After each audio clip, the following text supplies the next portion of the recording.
Welcome back to another edition of the Broad Podcaster with me, Jennifer Fierro, right here in the Highland Lakes. And of course, this is Wednesday, which means it's time for our weekly chat with Art Dlugach.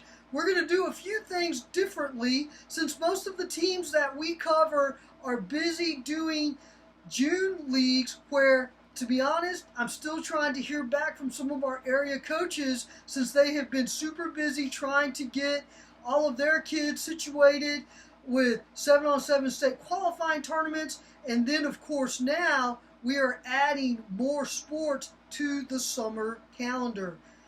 Art and I will get to all of that if we have time in the next three segments. But first, like I said, we're going to do some things a little differently.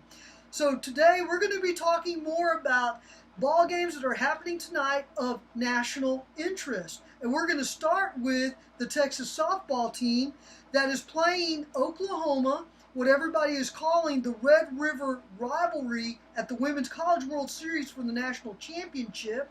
Those teams play tonight, and I want to say they are a 7:30 first pitch. It's best of three. Best of three. Game one is Wednesday. Game two is Thursday. And then, if needed, Game 3 would be played on Friday at the ASA Hall of Fame Stadium in Oklahoma City, Oklahoma. Gives a bit of an advantage to the Sooners, I would say. A lot of people are saying that. I think that that's fair, because it's in their backyard. But as a Texas fan, full disclosure, I will say that I did not know what to expect from the softball team. So the fact that the softball team they have surpassed what I would consider a great season. They had to win, and if you go to TexasChalkTalk.com, I summarize their playoff run. They have faced 8 elimination games and are 8-0 in those games right now this postseason. Outstanding. They've already gone past what I would consider to be a successful season. Now, for those players, of course, they look at it a lot differently. If you're going to get this far, you might as well win the whole thing, right? Just win it all.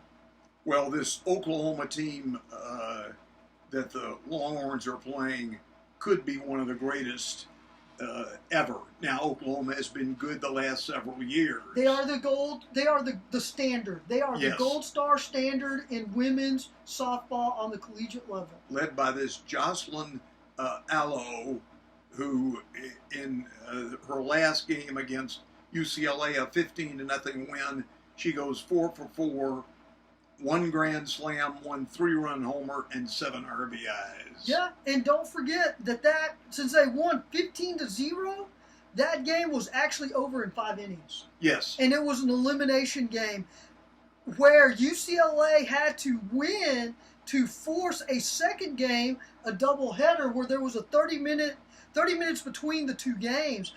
If you listen to Patty Grasso, who is the Sooners head coach, she was asked, is there one thing you would change? And she said, yes. I would have liked to have played that elimination game the next night. And she said, now I realize that we would have had to give up the one day off, which was Tuesday, before the best of 3 national championship series started. But in her mind, it was worth that. Because she goes, we're playing an elimination game. We have 30 minutes to feed our players, get everybody's mind right, and get everybody refocused after losing. And she said, now, it worked in our favor. I understand why it was done this way, but it's one thing that I would change.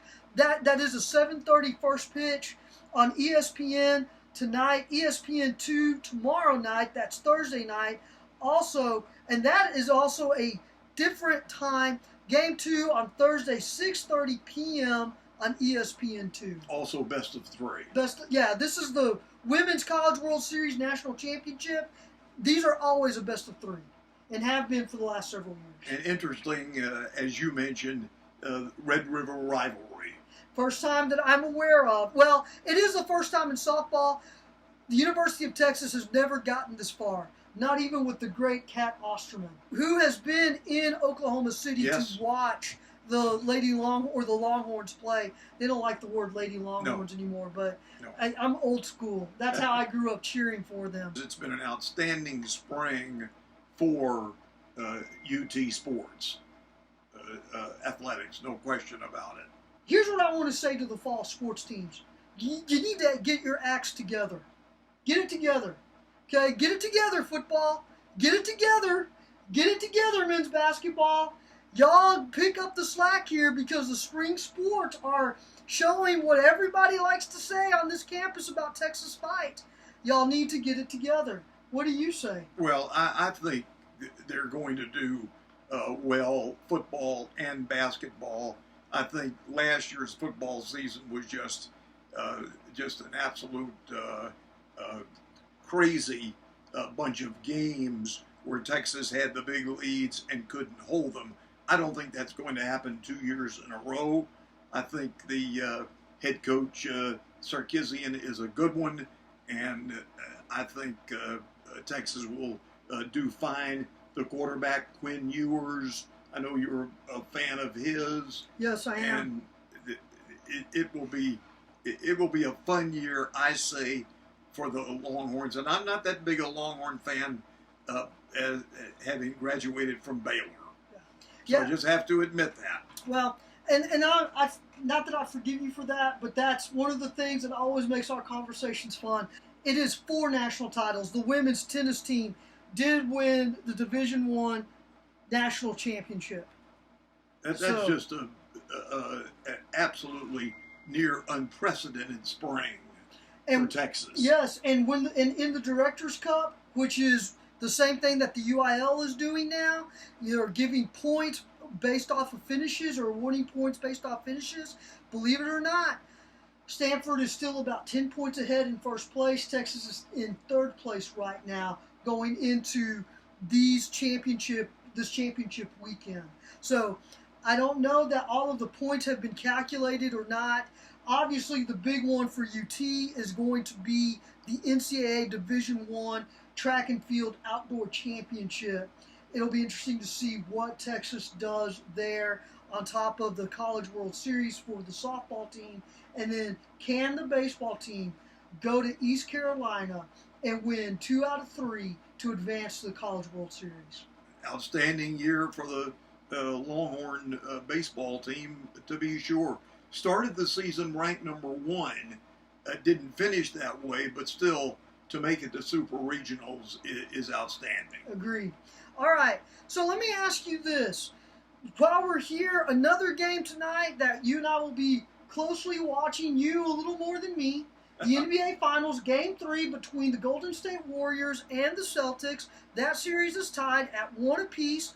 The venue changes. The next 2 games will be, is it the Fleet Center now and not the Boston Garden? It's the Tea Garden. The Tea Garden, okay. Yes.